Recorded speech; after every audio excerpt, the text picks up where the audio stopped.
né? Vamos lá, gente? Bem, hoje nós vamos falar aí sobre a questão da industrialização tardia, né, nos países da América Latina, da Ásia e na África do Sul. São países que tiveram sua industrialização tardia e que passaram por longos períodos, apesar de sua independência, né, ainda como fornecedores de produtos primários. Vamos lá, né, módulo 8. Vamos lá, galera, industrialização tardia. Você tem aí, lembrando que, né, apesar desses países terem tido a sua independência já na última década do século XIX, eles se mantiveram ainda sob forte influência de outro país. No caso do Brasil, antes da independência era Portugal, né, a sua dependência, depois levaram a sua dependência para a Inglaterra, né? A Inglaterra ali sempre, como é que se diz? Dominando, manipulando, trabalhando todo o setor onde ele enviava, né, e comprava produtos da Inglaterra, dentro da divisão internacional, né? Então, essas transformações históricas surgiram justamente aí com a nova DIT, ok? Foi gradativa e a questão aí também com o fim da escravidão levou uma consequência de um maior consumo, onde surge a mão de obra assalariada. Beleza, né? Nós temos aí a industrialização desses países foi extremamente acelerada, não é isso? Você tem uma divisão internacional do trabalho, que essa divisão justamente ela permitiu uma modernização técnica nos setores industriais, lembrando que até mesmo antes do século XX, né, eu vou sempre chamar a atenção do Brasil para vocês, nós já tínhamos uma questão de industrialização, já tínhamos a presença de indústrias, no caso, a de indústrias de bens de consumo, né, não duráveis, como velas, sabonetes, já tinha essa questão aí, mas, né, apesar de todo essa modernização, essa questão da divisão, ainda continuávamos como um país agroexportador, né, dentro da questão econômica. E na questão política, as oligarquias asseguravam seu poder, asseguraram o poder durante décadas, ok?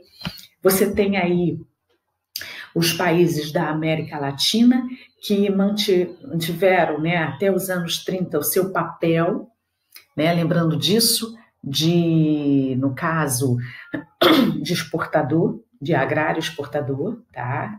A questão aí. Você tem também, né, a questão de ser um país, apesar de já ter tido indústria no século XIX, mas vivia um crescimento econômico, desenvolvimento, né, bem lento, porque afinal de contas baseava-se no produto agrário exportador. Dentro desse fator aí, quando eu falo do século XX, início do século XX, né, você tem até 1930, como eu digo, alguns países latinos, né, você tem um crescimento econômico com desenvolvimento de indústrias para abastecer o mercado interno.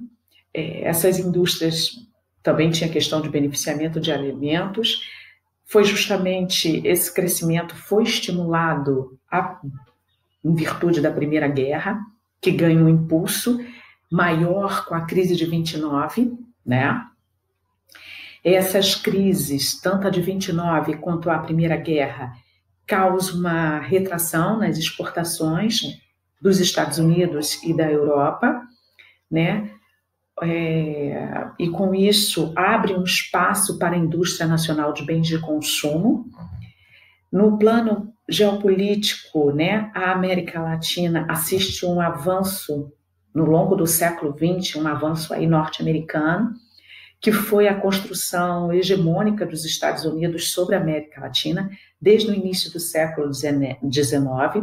É a famosa aí, que vocês aprenderam no 8º ano, a doutrina Monroe, certo? Monroe, né? Onde o que era essa doutrina, né? Ela manifestava na questão de que ela poderia ter o direito de interferir, né, isso, gente, em qualquer ponto do hemisfério, né? E aí a colonização, a hostilidade que qualquer outra colonização, intervenção política das potências europeias não existiriam mais sobre as Américas. Ao longo desse século foi garantido aí, né, que o mercado latino garantiu, né, a expansão da indústria norte-americana dentro do mercado latino. Aqui, entre os anos de 1930 e 1950, você tem a questão dos países, esses países latinos vivenciaram governos populistas, no caso aqui no Brasil foi o Vargas, na Argentina foi Perón. Esses líderes, né, eles se utilizavam do forte carisma que possuíam e com isso adquiriam um respaldo popular, né? Eles tinham um discurso nacionalista e sempre criavam leis trabalhistas, né? Eles vieram com a questão das leis trabalhistas, com isso conquistando a massa, né? Aí isso atraía, né, a massa para eles. Só que esses governos populistas, eles também apresentavam umas certas contradições. Que contradições seriam essas? Vamos lá. No mesmo tempo que eles viam a questão dos direitos sociais e trabalhistas, né, para amenizar problemas como desemprego, fome, analfabetismo, enfim, eles, ao mesmo tempo, eles faziam práticas repressivas. Essas práticas, questão de proibição de sindicatos, perseguições, censuras, enfim, extremamente autoritários, né? E aí eles tinham esse controle total, né?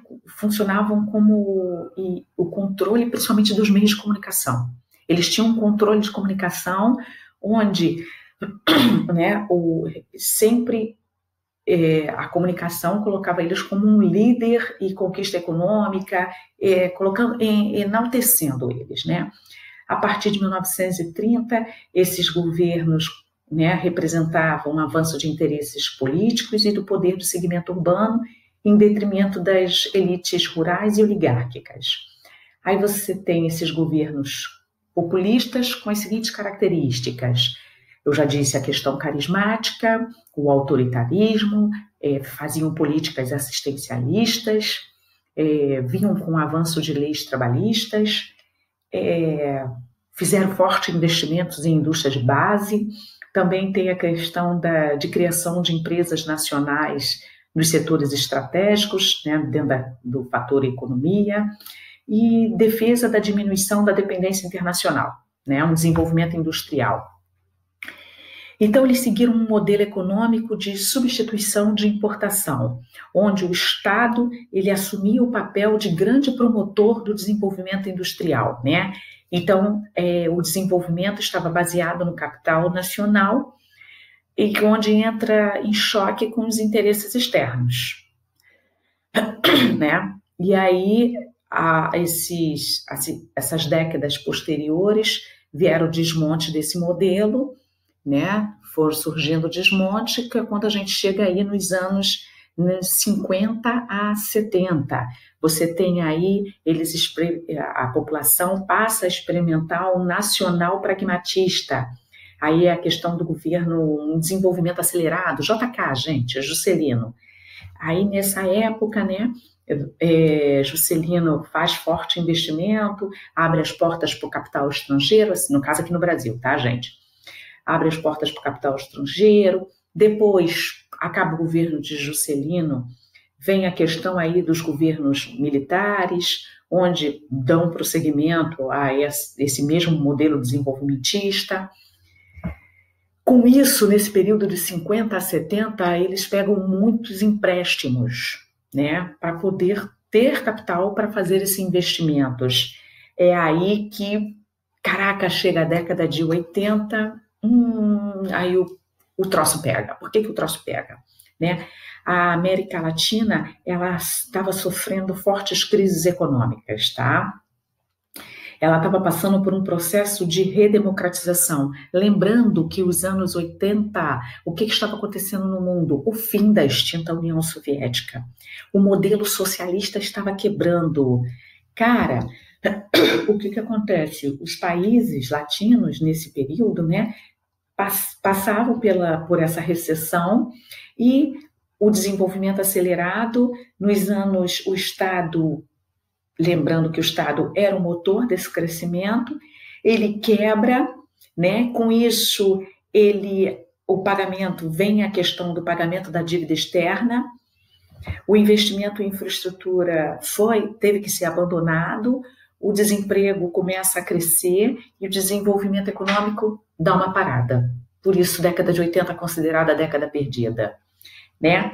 Aí chegamos à década de 90, onde vem aí o neoliberalismo, né? É a questão aí que exige abertura de mercado de forma mais arrojada, e aí você tem a questão aí, né, onde como é que eu vou dizer para vocês, a realidade política dos partidos com esses discursos liberais, o que eles alegavam, gente? Qual que seria a eficácia, né, da questão liberal, neoliberal, novo liberalismo, onde o Estado não teria uma participação, a crise econômica que o Estado estava passando, né, da década de 80, o assistencialismo em excesso, ou seja, ocorreu uma crítica ao Estado keynesiano, né, que era aquele Estado assistencialista, o socialismo quebrando, né, esses regimes de esquerdas falidos, então, tudo para a vitória aí do neoliberalismo. Aí, automaticamente, né, alguns países seguiram a cartilha ao pé da letra, então isso leva a uma das piores crises financeiras sul-americanas, que é o caso da Argentina, né, que ocorre um desgaste da moeda, uma inoperância dos setores produtivos. No nosso caso, lembrando que nós tivemos o impeachment do Collor, onde Itamar Franco o substitui, e depois, né, o ministro da Fazenda passa a ser FHC, que vem no governo de Itamar Franco, vem com o Plano Real. Esse Plano Real prospera, dá certo, que é quando o FHC se candidata a Fernando Henrique, tá, gente? Fernando Henrique Cardoso. Ele se candidata a presidente, e aí a onda neoliberal, mas deixando bem claro que quem deu o pontapé inicial no Brasil, no neoliberalismo, foi Fernando Collor de Mello, tá?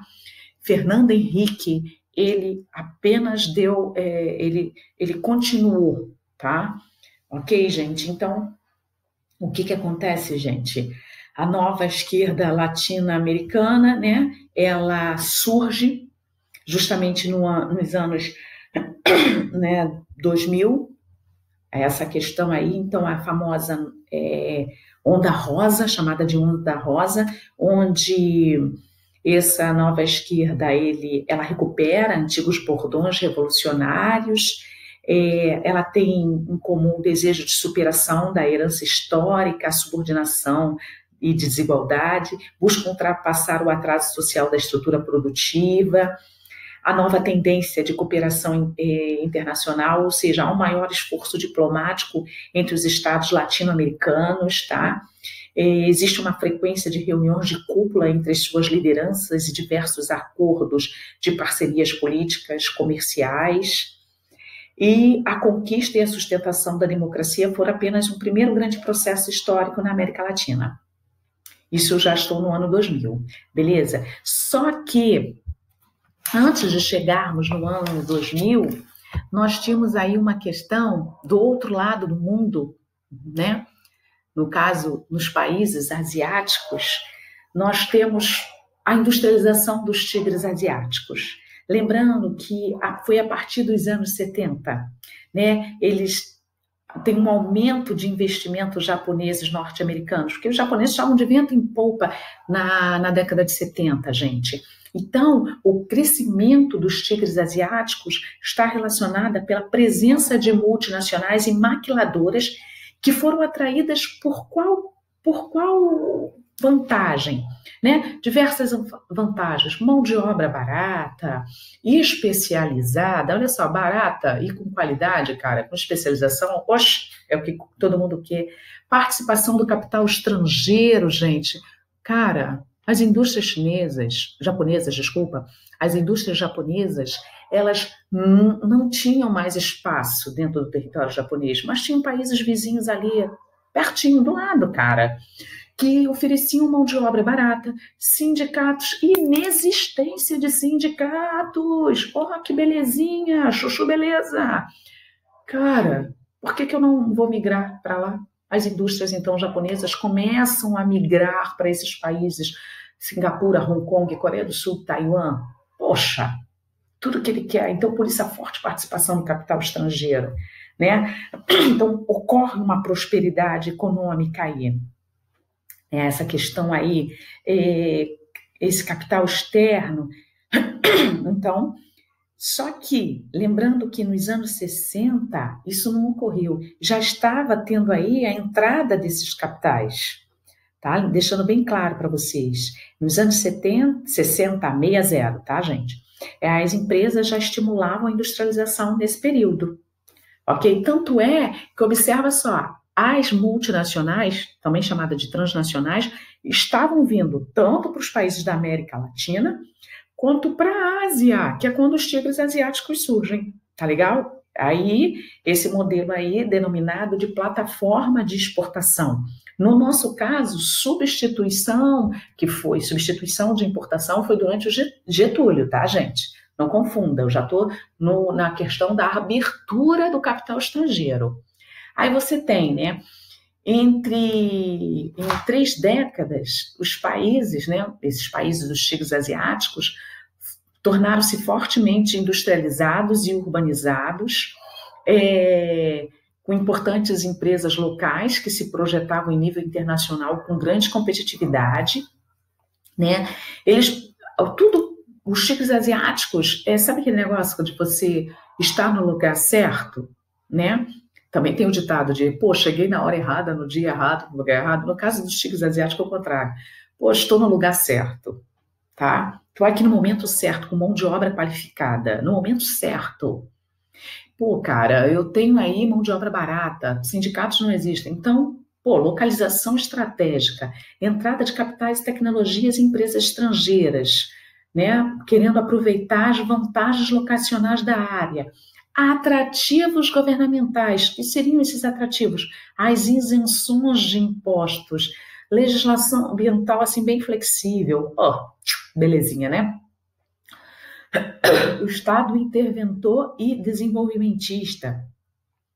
A força de trabalho era disciplinada e barata, não tinha sindicato, né? Apresentava grandes superávites comerciais com a economia voltada para a exportação. Havia questão de fortes subsídios estatais. Ocorrendo então o que, gente? Um rápido desenvolvimento urbano e industrial, não é isso?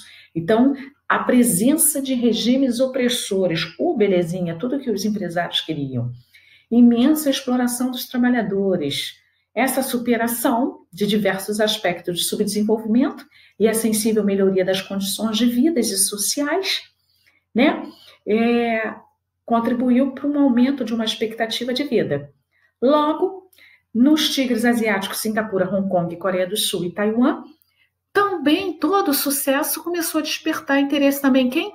Nos novos tigres asiáticos, logo nos países vizinhos, né? Aí nós temos aí a transferência, né, das indústrias, das fábricas para países, né, como a Tailândia, né? Nós temos a Indonésia, a Tailândia, Filipinas, Indonésia, Vietnã, Malásia. Só que o que acontece, gente? Não fique achando que eles formam um grupo homogêneo, não, tá? Porque cada um tem uma característica, tá? E algumas características bem diferentes mesmo. Nós temos aí, quer ver? Vou chamar a atenção de vocês. Lá nos tigres asiáticos, nós temos a questão de Singapura. Olha aqui. É um estado, tá? É uma cidade-estado. É um enclave aí chinês, né? E também a Hong Kong. Nós temos Singapura e Hong Kong. Singapura é uma cidade-estado, tá? E Hong Kong é um enclave chinês, tá? Aí você tem cidade. A cidade-estado é um país composto apenas de uma cidade, uma sede administrativa apenas, ok? Hong Kong, gente, olha só, Hong Kong, no caso, você tem ele aí como um país aí justamente de dependência que ficou por longos tempos sobre o poder da Inglaterra, né? Onde a China perdeu Hong Kong em 1841, né? Para a Inglaterra. E aí, no caso, não para a Inglaterra, para o Reino Unido, na verdade. Eu falei até errado, é para o Reino Unido, tá? E o Reino Unido, ele só vem a devolver Hong Kong para a China em 97, na troca aí do capitalismo por 50 anos, ok? Aí a Hong Kong passa a apresentar uma renda per capita e qualidade de vida em geral muito superior ao restante da China, né? A China, ela, em momento algum, ela não tem interesse em intervir demais na política de Hong Kong, porque ela teme fuga de capital, tá? E também, né, o interesse econômico de Hong Kong e da China, eles são mútuos. A China depende do capital gerado em Hong Kong, né? E isso leva ao impulsionamento do desenvolvimento das regiões mais pobres do país. Enquanto Hong Kong é hoje aí uma das regiões mais ricas do mundo, então existe essa questão aí de negociata, beleza? Hong Kong apresenta uma singularidade com os demais países dos tigres asiáticos, né? Ele tem diversos bancos estrangeiros, tá? E também imensos investimentos em habitação popular em Hong Kong. Aí, quando eu falo em Singapura, você tem aí a questão de uma melhoria no padrão de vida da população também, tá? Você tem também a questão aí onde ela declarou sua independência do Reino Unido já no século XX, na década de 60, tá? Que ingressa na República da Malásia, mas também já acho que em 1965, se separou da Malásia e se declarou autônoma, tá? Aí você tem também, né, dentro do governo Singapura, ele tem todas as facilidades fiscais, jurídicas e logísticas que vêm a interessar as empresas para se instalarem, né, no seu país. Ele recebe uma ajuda financeira dos Estados Unidos, tá? Existe uma diversidade industrial, há um alto investimento em educação e, né, você tem modernas aí. E a questão cultural é respeitosa de grupos de diferentes composição étnicas e religiosas. Aí tem a questão das leis. Ele, né, quanto à questão dos direitos humanos, ele tem a pena de morte aí para traficantes e consumidores de drogas, tá? É bem severo aí. Vira e mexe, parece nas mídias aí, algum brasileiro que tentou contrabandear, né, droga para aqueles lados e são levados aí mesmo para pena de morte.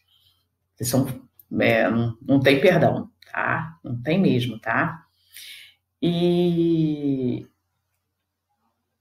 quem picha, né, quem faz pichação é chicoteado em público. São leis assim bem, né? Aí você tem a Coreia do Sul, né, que também era um país essencialmente rural, com uma economia pouco diversificada, que passou a exportar sapatos e aço, tá? Nos anos 90, isso na década de 50, tá, gente? Ele era um país essencialmente rural. E aí, nos anos 90, ele passa a exportar produtos de alta tecnologia, né? E hoje tem a maior diversidade industrial entre os novos países industrializados, que os novos tigres asiáticos, eles são chamados aí de novos países industrializados, tá? Ele também tem, como é que se diz? Condições sociais, o desenvolvimento econômico é bem elevado, tá, gente? E tem uma forte aliança com empresas com o governo, isso é a Coreia do Sul. A oferta também de mão de obra barata e qualificada, é o mesmo fator. Taiwan, né, nós trabalhamos aí no caso Taiwan, já fez parte também da China, que é a famosa Ilha Formosa, se intitulou República da China Nacionalista, né, declarou a independência em 49 e considerada também uma província rebelde para o governo chinês, tá bom? Belezinha, gente? Deixa eu ver o que mais agora. Hong Kong, eu já falei para vocês sobre Hong Kong. O Vietnã também, tá, gente? Não esquece do Vietnã. O Vietnã seria o bebê dos novos tigres asiáticos. Tá? Ele tá recente, de todos eles, ele seria o bebezinho, o mais novinho da história, tá legal? Atualmente empregam diversas indústrias aí dos setores têxteis, calçados, brinquedos e eletrônicos, ok? Bem, agora nós vamos fazer aí alguns exercícios para poder fixar aí o nosso aprendizado. Então, vamos lá. E aí, vamos lá. A partir da década de 50, verificou-se uma intensificação no processo de industrialização em diversas regiões do planeta. No caso de países latino-americanos, foi o que eu comecei a aula. Vamos ver se vocês prestaram atenção. Parem o vídeo, por favor, e leiam essa questão com calma. Qualquer coisa, recorram lá à apostila e observe aí qual seria a alternativa. Vamos lá. Então, países latino-americanos, como Brasil, Argentina e o México, em que se baseou fundamentalmente a industrialização. No que nos baseamos a industrialização? Nos recursos minerais e no crescimento populacional, gente? Aí é o setor primário, recursos minerais. Na farta mão de obra barata e na baixa taxa de crescimento vegetativo, lembrando que crescimento vegetativo é a taxa de natalidade subtraída pela taxa de mortalidade. Então, seria a quantidade de pessoas, gente? Na internacionalização dos mercados, primeiramente nas elevadas taxas de reserva cambial. Será, gente? Assim, você tinha uma certa reserva aí que contribuiu para o crescimento? Nas diversidades regionais e na renda per capita da população, ou seja, na distribuição de renda, na substituição das importações e posteriormente na internacionalização dos mercados. E aí, galera? No que esses países latino-americanos, né, se tem de fundamental, né, fundamentalmente a industrialização? Qual é a característica? Qual foi das alternativas? Quem marcou a letra E marcou corretamente na substituição das importações e posteriormente na internacionalização dos mercados, não é isso, gente? Lembrando que foi implantado na década de 50, onde utilizou o modelo tripé de investimentos, né, de estatais, energia e transporte, indústria de base e transnacionais, né? Isso aí. E as incorretas, você tem a ACA do crescimento populacional, não foi o fator de atração das multinacionais. Não adianta você ter um crescimento populacional e você não ter mão de obra qualificada, né? Por favor. E lembrando que as transnacionais, elas, quando chegam, elas vêm robotizadas. Então, dispensa de mão de obra. Quanto mais pessoas, é pior, né? Então, o ideal é redução aí demográfica. A B não ocorria nessa época, o baixo crescimento vegetativo, não mesmo, né? Internacionalização dos mercados só ocorreu com a abertura dos mercados na década de 90, com a questão do neoliberalismo. E as diversidades regionais não são um fator de atração das indústrias, e a baixa renda per capita é um indicativo de pequeno mercado consumidor, né, gente? Então, por isso que não pode ser. Vamos lá para 2. Apesar da importância econômica dos tigres asiáticos, o sudeste da Ásia ainda registra grande população rural e baixo índice de desenvolvimento humano. Os novos tigres asiáticos, no entanto, tentam mudar essa realidade.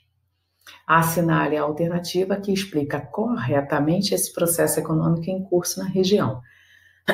E aí, qual seria, gente? Eles investem na produção de manufaturas para exportação, a tecnologia da indústria fornecida pelos estados locais, ou o motor da economia na região é a agricultura de exportação, ou a base desse processo é a exploração de petróleo e ferro.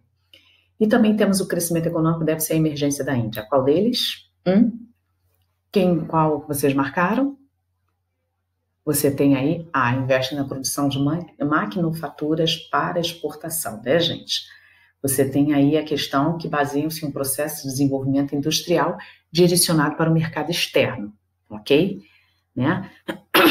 E teve o Japão aí como principal parceiro. Do princípio do século XVII ao fim do XVIII, o aspecto geral do mundo natural alterou-se de tal forma que Copérnico teria ficado pálido. A revolução que ele iniciara desenvolveu-se tão rápido e de modo tão amplo que não só a astronomia se transformou, mas também a física. Quando isso aconteceu, dissolveram-se os últimos vestígios do universo aristotélico. A matemática tornou-se uma ferramenta cada vez mais essencial para as ciências físicas. A visão do universo adotada por Galileu, morto em 1642, ano do nascimento de Isaac Newton, baseava-se na observação, na experimentação e numa generosa aplicação da matemática. Uma atitude de certa forma diferente daquela adotada por seu contemporâneo mais jovem, René, que começou a formular uma nova concepção filosófica do universo, que viria a destruir a antiga visão escolástica medieval. Em 1687, Newton publicou os Principia, cujo impacto foi imenso. Em um único volume, reescreveu toda a ciência dos corpos em movimento com uma incrível precisão matemática. Completou o que os físicos do fim da Idade Média haviam começado e que Galileu tentara trazer à realidade. As 3 leis do movimento de Newton formam a base de todo o seu trabalho posterior. Na atualidade, o desenvolvimento científico e tecnológico, elemento propulsor das relações econômicas, culminou em uma verdadeira revolução informacional devido à importância da produção de conhecimento. Acerca desse contexto do mundo atual, assinale a opção correta. Olha só, gente, exige na atualidade mão de obra com baixa qualificação? Oxa, na atualidade se exige baixa qualificação? Já descarto essa. A oferta de emprego no setor industrial, que tem ultrapassado a do setor terciário no século XX, é resultado direto do desenvolvimento tecnológico nos países altamente industrializados? A oferta de emprego no setor industrial, que tem ultrapassado a do setor terciário, gente, setor secundário tem ultrapassado o setor terciário? Não somente as empresas, mas também os estados têm atuado no fomento do desenvolvimento científico e tecnológico? Ou seja, é necessário ter um investimento no mundo atual em educação, consequentemente em ciência e tecnologia? As inovações tecnológicas concentram-se nos países de economia emergente, como os chamados tigres asiáticos. As inovações tecnológicas concentram-se, olha aí, olha aquelas palavrinhas-chave. Na nova DIT, nota-se nos hemisférios do globo uma inversão nos fluxos de predominantes de pagamentos de royalties em relação ao anterior. Gente, royalties é uma espécie de um imposto. Isso ocorre, gente? Qual a alternativa que vocês marcaram? Não somente as empresas têm atuado no fomento do desenvolvimento científico e tecnológico, né, gente? Ou seja, é a questão da mão de obra qualificada, especializada, ok, gente? É essa aí, né? Então, ocorre com a revolução técnico-científica informacional, ou seja, a terceira revolução industrial, começa a existir uma exigência aí de mão de obra altamente qualificada. Essa mão de obra altamente qualificada e barata, não esquecendo desse detalhe, tá, gente? E as vantagens que tem que ser oferecidas às empresas. Bem, galera, assistam esse vídeo quantas vezes acharem necessário. Depois leiam a apostila, tá?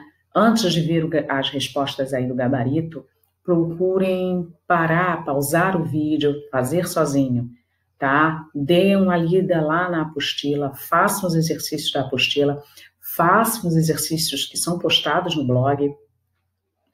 E para que nas nossas aulas ao vivo vocês possam estar aí já com as suas dúvidas anotadas e retirarem suas dúvidas.